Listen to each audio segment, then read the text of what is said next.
Well, hello and welcome. My name is Mike, and today we're going to be continuing in the Gospel of Mark, looking at chapter 12, verses 38 to 44. So go ahead and grab a Bible, and let's dive in. Now, first, the context. There's not much more to say than we said last week, and I'll include the link to that video in the description below. But Jesus is continuing to teach in Jerusalem, where he's revealing more and more about himself and his kingdom. And that's what we're going to see today.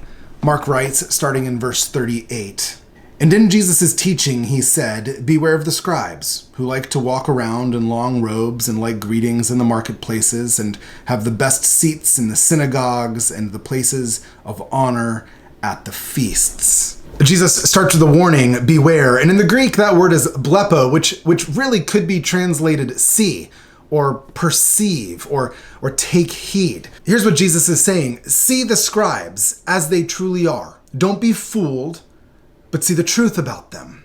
They might be impressive with their long robes that mark their status and influence as teachers. They might love the regular, frequent, and one-way greetings they receive in the marketplace as befitting one of status and influence. They might like the best seats where they can see and be seen, the seats of honor at all the important dinners with all the important people. But see them as they truly are. Because all of this speaks to a heart posture that stands in sharp contrast with Jesus and the values of his kingdom. These scribes and teachers like the best seats at the best feasts, while Jesus eats with tax collectors and sinners. They're greeted in the marketplace by anyone and everyone. Jesus is hailed down by the blind and by the lepers. And this theme of posture is so important in the Gospel of Mark. In the scribes, we see pride and self-importance rather than the humility that marks the way of Jesus and the values of his kingdom. Mark continues in verse 40, writing, "These scribes who devour widows' houses and for a pretense make long prayers, they will receive the greater condemnation."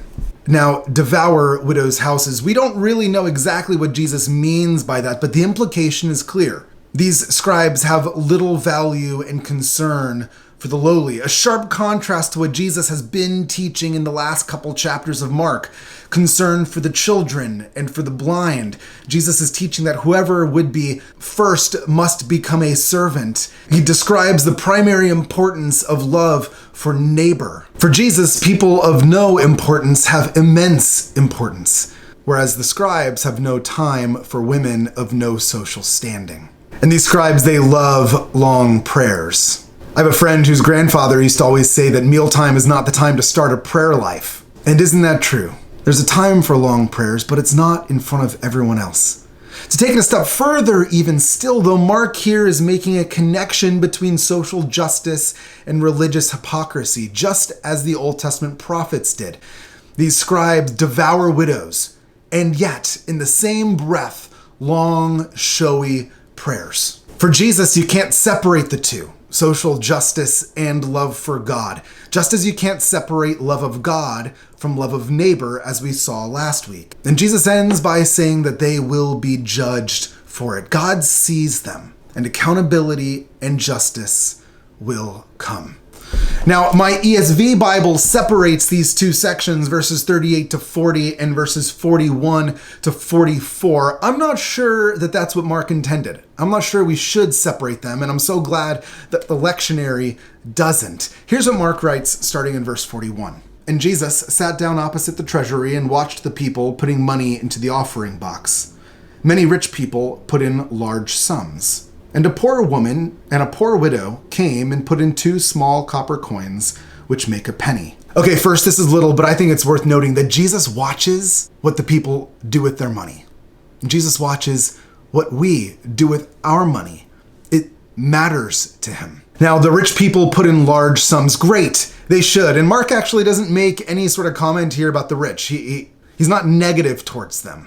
He's just setting it up there to make a contrast between the rich and the widow. The rich people give a large amount. Great. The widow gives a very small amount. And then Jesus unpacks it for the disciples.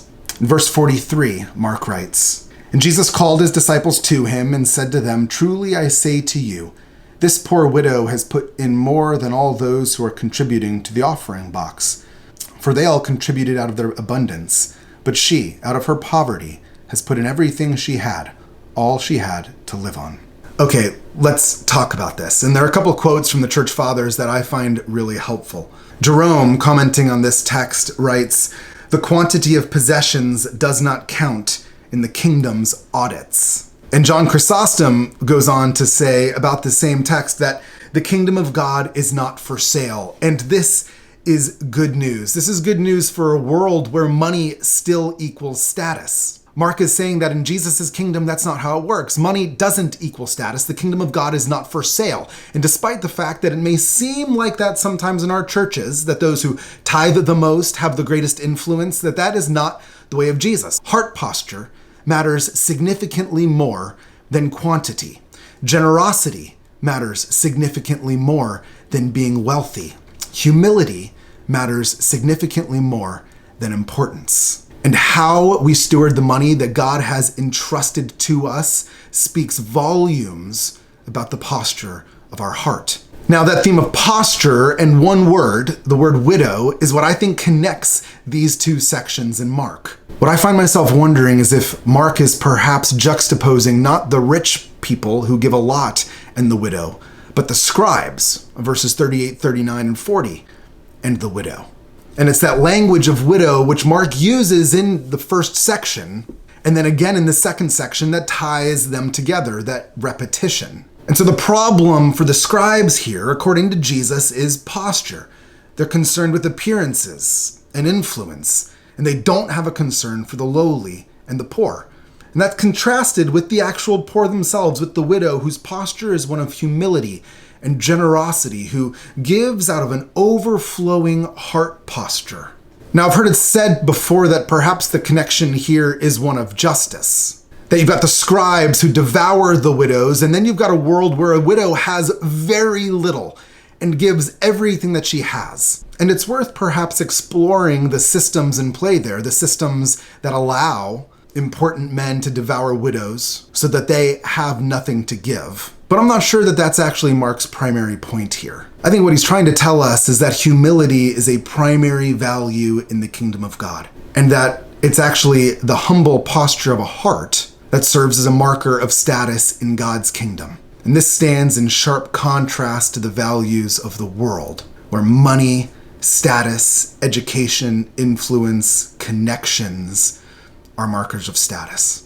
Jesus is saying for his followers, it shouldn't be so. May we give generously out of a posture of humility for the sake of others. Of course, we'll see this modeled for us by Jesus on the cross, who gives himself generously out of the overflow of a heart filled with love for the sake of you and me. Thank you so much for joining me this week. If this is helpful for you, please like, comment, subscribe, and share, and I'll see you next time.